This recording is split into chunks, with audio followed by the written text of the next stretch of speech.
은혜와 사랑하심이 여러분 가운데 주에 있기를 주님의 축복합니다. 우리가 인생을 살아보면서 좋은 소식과 또 슬픈 소식이 분명히 듣게 됩니다. 2024년도 여러분은 어떤 소식으로 한 해를 시작하기를 원하십니까?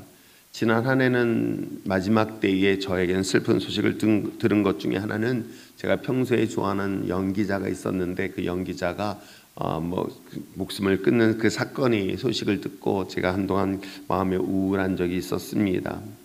우리 인생에서 과연 이와 같이 슬픈 소식과 기쁜 소식이 있다고 한다면 기쁜 소식은 얼마나 듣고 살고 있을까? 그런데 여러분 어떻습니까? 기쁜 소식이든 슬픈 소식이든 그것이 오래가지 않습니다. 우리가 인생을 살아보면서 인생 가운데 정말 그 기쁜 소식이 오래가길 참 원하는 것이 있는데, 결혼의 소식, 합격의 소식 등등의 많은 축복받을 만한 소식을 들어도요, 그 소식은 그리 오래가지 않습니다. 그러나 그 소식은, 단 하나의 소식은, 그 기쁨은 처음부터 시작한 것이 마지막 내 생명이 끝나는 날까지 영원하다는 그 기쁨의 소식이 있는 것 여러분 아십니까? 제가 2024년도 맞이하고 2023년도 준비하면서 하나님 앞에 기도했습니다. 이제 25년 목회 사역을 하고 이제 제가 생각하고 있는 30년일의 플랜 속에서 하나님 정말 영적 부흥의 역사가 일어나기를 원합니다라는 주제를 가지고 시작했고, 올해도 마찬가지입니다. 그러나 리바이벌이라는 단어를 쓰지 않냐고 another revival을 쓴 것은 어떤 의미인 줄 아십니까? 우리가 과거에 있었던 부흥의 역사를 기대하는 게 아니라 새로운 창조적 하나님의 부흥의 역사를 꿈꾸면서 하나님 앞에 간구하며 시작했던 것이 저희 목회의 마지막 5년이라는 사역을 기대하면서 나가고 있습니다.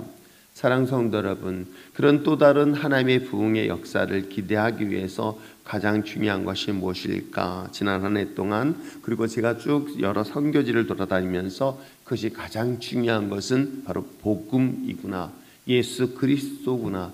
아무리 생명에 어떤 것을 찾는다 하더라도 복음의 핵심이고 중심이고, 또 우리가 영적으로 부흥하던 무엇을 부흥하던 그 중심에는 복음 외에는 어느 것도 없다는 사실을 여러분도 꼭 기억하셔서 2024년도 여러분의 가정이, 여러분의 사업장이, 여러분의 개인의 삶이, 또 하나의 몸된 교회가 부흥의 초점이 오직 예수 그리스도에게만 있기를 주님을 축복합니다. 그런 의미로 해서 이제 마태복음부터 시작해가지고 계시록까지 복음에 대한 중심의 메시지를 간략하게 찾아보려고 합니다. 특별히 우리가 잘 알고 있는 것처럼 복음서 하면은 4개의 복음서라고 이야기를 하고 있습니다. 마태, 마가, 누가, 요한이라는 4명의 복음서 저자를 통해서 복음의 이야기를 하고 있습니다.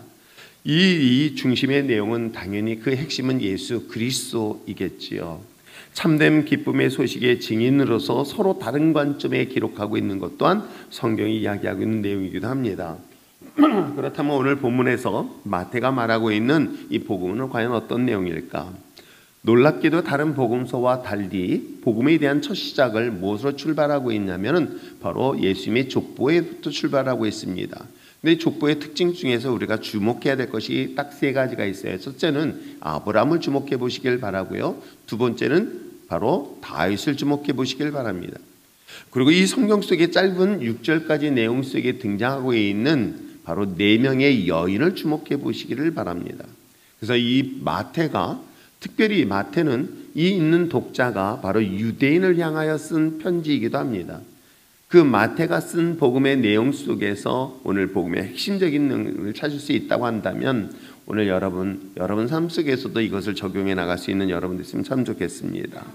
자, 그렇다면 오늘 본문, 이 본문의 시작은 누구로부터 출발하고 있다? 아브라함으로부터 출발하고 있는 것이에요. 그래서 이 복음이라는 것은 아브라함에게 주셨던 하나님의 언약, 하나님이 약속하셨던 그 언약의 말씀이 성취되어졌다는 것이 바로 복음이 갖고 있는 핵심적 내용이라는 것을 우리는 분명히 기억하셔야 할 것입니다. 그러기에 예수님의 족보를 통해서 그 이야기를 하는 것은 결국 하나님의 복음의 약속이 오래전, 즉 이스라엘 백성들의 오래 역사적 전통 속에 들려왔던 그 메시지부터 출발하고 있음을 알 수 있는데, 우리가 그것은 창세기 12장 2절의 말씀일 것입니다. 하나님은 아브라함을 부르시고 선택하셔서 내가 너에게 큰 민족을 이룰 것이다. 내가 너를 복을 주어서 너를 창대케 하겠다. 이 약속의 말씀을 들었던 무명의 한 인물인 아브라함, 여러분, 그 한 사람에게는 그 메시지가 그걸로 끝날 것 같았지만은 시간이 지났습니다. 역사가 지났습니다. 그리고 그 역사의 현장에 이 이야기를 듣고 있는 유대인들의 입장에서는 어떨까요?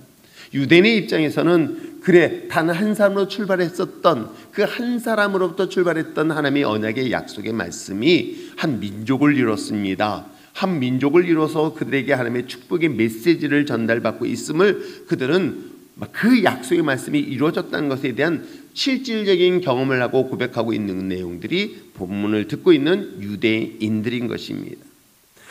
어떻게 한 사람 아브라함을 통해서 하나님의 모든 족속의 복을 얻게 하고 더 나아서 큰 민족을 이룰 수 있을까? 만약에 여러분이 지금 여러분의 이 이야기를 듣는다면 여러분이 이 이야기를 어떻게 내가 받아들일 수 있을까? 하나님이 내 자녀를 통하여 큰 민족을 이루고 세계 열방의 위대한 하나님의 거룩한 백성으로 삼을 것이다. 당장 내 눈앞에는 단 한 명의 연약한 아들 한 사람밖에 보이지 않아도 하나님은 그 약속의 말씀으로 인하여 마침내 시간이 지나고 세월이 지나고 역사가 지난 그 증명의 역사가 성경에 기록되어져 있듯이 복음이라는 것은 하나님이 여러분에게 주신 약속의 말씀은 반드시 성취되어지는 놀라운 기쁜 소식이라는 것. 그것은 비단 아브라함에게 주신 메시지가 아닌 오늘날 이 메시지를 듣는 저와 여러분에게도 동일하게 하나님의 그 약속의 말씀으로 들려야 할 것이고 그 약속의 말씀이 먼 훗날 반드시 성취될 것에 대한 확신과 믿음을 가지고 이 본문의 시작이 우리에게 들려주고 있기에 기쁜 소식은 결국은 내가 잠시 내 마음을 기쁘게 하는 것이 아니라 하나님의 반드시 약속한 말씀이 반드시 이루어짐에 대한 확신을 가지고 나갈 수 있는 저와 여러분 되시기를 주며 축복합니다. 바로 그것이 예수 그리스도를 통하여 이루어지고 있다는 것을 이야기를 하고 있고요. 두 번째 볼 수 있는 것은 무엇입니까? 맨 마지막 본문에 기록된 것처럼 다윗의 왕에 대한 이야기를 하고 있어요. 즉 하나님은 하나님의 백성들에게 다윗의 왕을 통하여 성취하는 하나님의 다스리는 나라에 대한 것들을 이야기를 하고 있는 것입니다. 그렇습니다. 오늘 본문의 저자인 마태는 여러분이 알고 있는 것처럼 그 직업은 세리예요. 세리라는 것은 바로 로마의 앞제비처럼 그 역할을 감당해서 같은 동족인 이스라엘 백성들에게 세금을 뺏어서 로마에게 상납하는 그런 악역을 감당했었던 인물 중에 한 사람이고요. 원래 그 사람의 이 마태의 이름은 레위라는 인물을 갖고 있었습니다. 그랬던 그가 예수님을 만나고 예수님을 통해서 은혜를 받고 난 다음에 그의 이름을 바꿨습니다. 뭐라고요? 바로 오늘 본문에 기록된 것처럼 마태라는 이름. 이 마태라는 이름의 뜻은 하나님의 선물이라는 이야기를 하고 있는 것입니다. 로마 제국의 지배 아래에 있었던 유대인들에게 정말 소망은 어떤 것일까?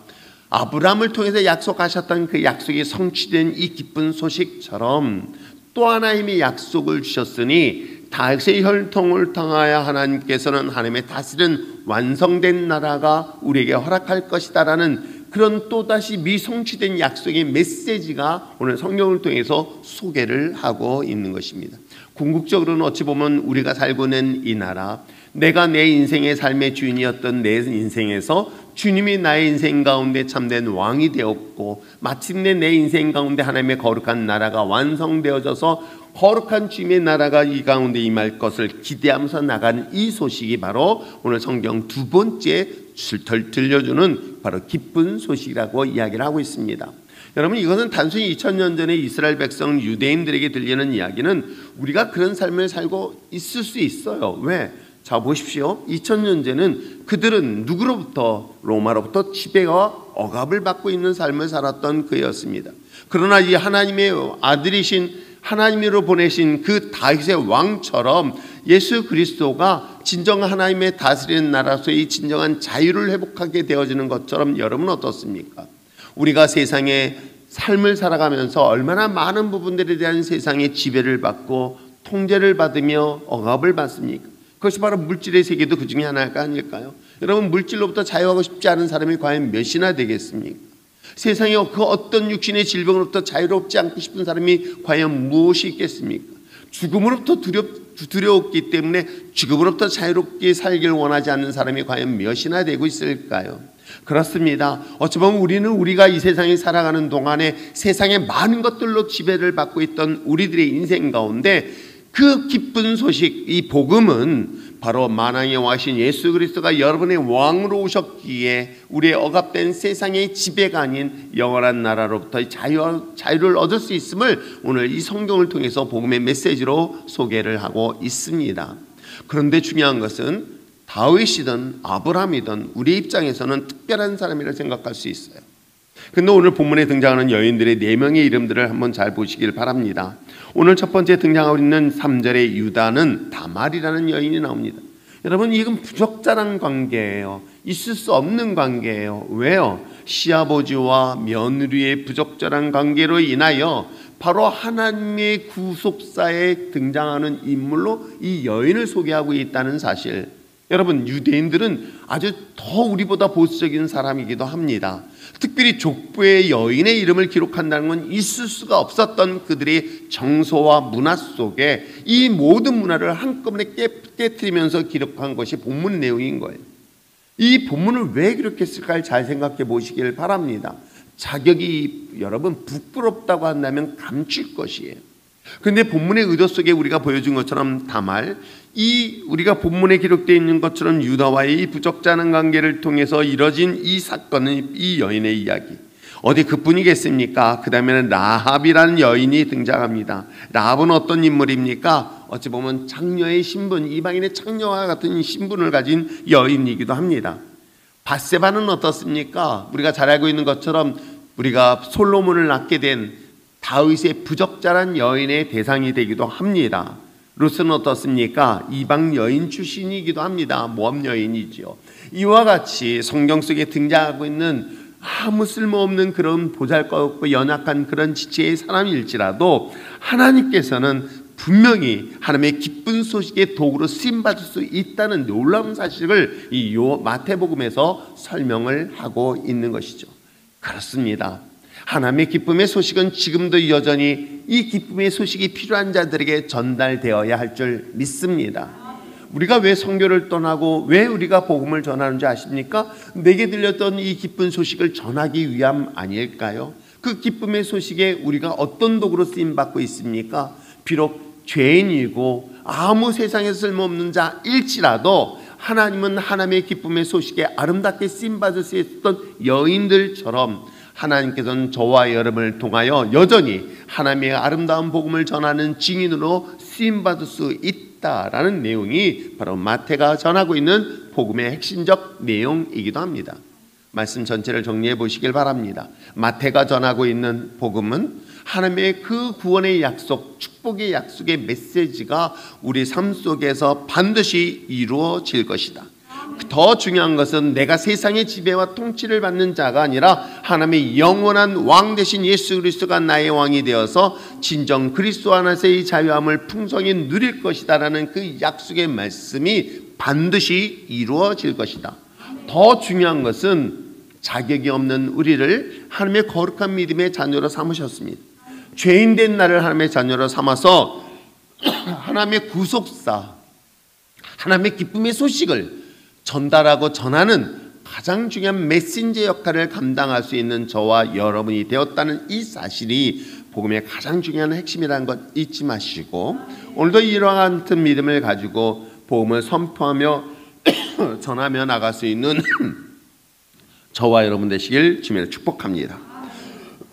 기도하겠습니다.